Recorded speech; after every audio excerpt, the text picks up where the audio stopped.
Happy Friday! So we want to go through this kind of final point in the conversation of how to work in having a few beers or a few glasses of wine or a few spirits, whatever you like to drink, essentially having a drink, all right? And we've started off by this, talking in this video series about how to find that balance. So we've said that maybe it's not so great kind of getting into epic shape if you can never enjoy a couple of beers or you can never enjoy a bit of junk food. And this whole video series and blog post has been around that kind of topic. So what's the point being absolutely shredded to pieces if I can't enjoy a couple of beers at the weekend, if I can't relax and go for a meal and eat what I want to eat? Like, what is the point?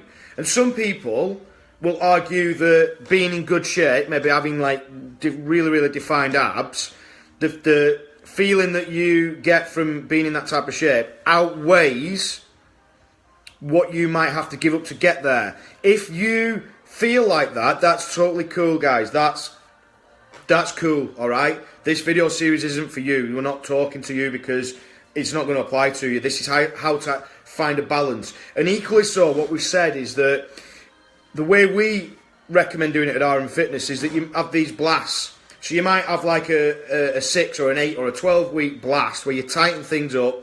So we've got Mark Harrison on board, we've got Brendan Deegan, both two men that are inside of our organisation, out of our Wigan gym, that at the minute they're running, sorry guys, taking a call, at the minute they're probably running a bit stricter and a bit tighter than they would do like, on a more sustainable basis. So they're doing things in the short term, all right, and they're giving things up in the short term that they might not be prepared to do over the longer term. Fish and chips smell awesome, yeah. So Mark's just put a picture of, I think in his workplace, some of the lads he works with having fish and chips for the lunch, okay? So that's the whole point, guys. And we said the other points in his blog post. All right, the link is in the comments, all right? We've been through this blog post, enjoy alcohol and still be in good shape, essentially. All right, and we've gone through be relevant. So this is about what you want to achieve. All right, little selfie of me there from before my wedding when I had the old abs out. And then we've said number 2, train like a savage. All right, we've said number 3, drop your calorie intake slightly over the weekend. Number 4, don't underestimate the importance of hydration. And number 5, which is what I'm talking about now, is get right back to normal the day after alcohol. So this is this one way I'm going to talk about now is how people completely compound the effects of having a few beers, and it goes from being something that you can probably do and stay in good shape to being something that you can't do and be in any type of shape. And you start to go backwards, you start to gain body fat. And this one thing, it's so easy to do, guys. So many people do it. Like, I've been guilty of doing it myself. And it's this mentality. I'm just a swig of coffee, guys. It's been non-stop all morning.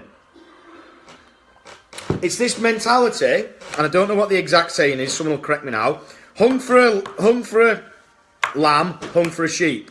Alright, i.e., I've had a couple of beers on a Saturday night, alright? And then what you think is fuck it, alright? I'm going to get up, I'm going to have a massive greasy fry up, I'm going to have a Mackey's breakfast.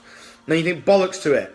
I'm going to have a big greasy, big like lunchtime junk food, heavy calorie laden, salty food for your lunch, and then you're going to have something for your tea that's like that. And what you end up doing is you end up like maybe having 50% of your daily calorie intake, again, just on top of what you've already had the night before in beer. And some people might even go, do you know what, I'm going to have a few beers on Saturday night, I'm going to eat shit all day Saturday as well. And then you're compounding it. You might be doubling the amount of calories that you should be taking in over the weekend.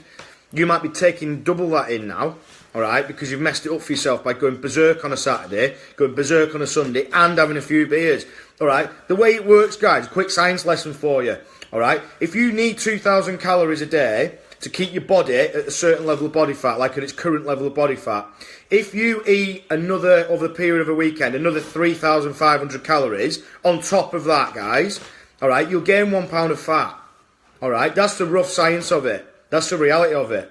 So you can easily do that by eating takeaways and getting a few beers in. Might not even have to be a lot, and chocolate and shit. You can easily do 3,000 calories over a weekend, over and above like what you need to kind of maintain your body fat level. And if you're somebody that wants to get shredded and you want to be dropping body fat, you need to be in a calorie deficit. So it's easily done, guys, and that's just a way where you think, well, I can't have everything. I can't have my cake and eat it. If I want to have a couple of beers, that's cool. But do you know what? Maybe I've got to sacrifice that Domino's on a Friday night. You know, maybe that's one thing too many. Maybe I've got to sacrifice eating all that chocolate all weekend and binging out on junk and crisps and God knows what else. Maybe I've got to be a bit organised on the weekend and prepare my food and take it with me wherever I'm going, or make a sensible option instead of going, oh, I've took the kids out for the day, you know, we've gone to the frigging zoo, I'm going to eat a lot of, you know, chips and sausage and shit food. You know, maybe I'm going to say, well, I'm going to bring my own food, or I'm going to make sensible choices when I'm at the zoo or whatever. So, you know, these are all decisions we've got to make, guys, and you might not give a shit, and that's totally cool. What I'm interested in is how can we be in good shape, yeah, visually? How can we be happy where we are? How can we be lean? How can we have muscle mass? All right. Further to that, how can we perform well? How can we be fit? How can we be strong? All right. Further to that, how can we be healthy? And when we do all that right, we have a certain energy about us. We have a certain confidence about us. We have a certain feeling about us. We feel a certain way. Alright, and when we get all that right, it feels fucking good. Alright, and it actually feels better than having a few beers, or it feels better than completely binging out and eating shit and getting yourself in a bad state physically. So that's my mentality, guys, yeah? How can we kind of have best of both worlds? Fit a few beers in or a bit of junk food in by making these 5 changes. And if you've not been following this video series this week, then I urge you to go back onto the blog post, go to the link in the top, and I've put all 4 videos into this blog post, and this is the 5th one now. I'm going to upload once I finish doing this live feed. So yeah, that concludes this week's blog post, guys, which is how to fit alcohol into a routine and still be in good shape, guys. You know, not sort of go backwards. All right, peace out. Have a good weekend, guys.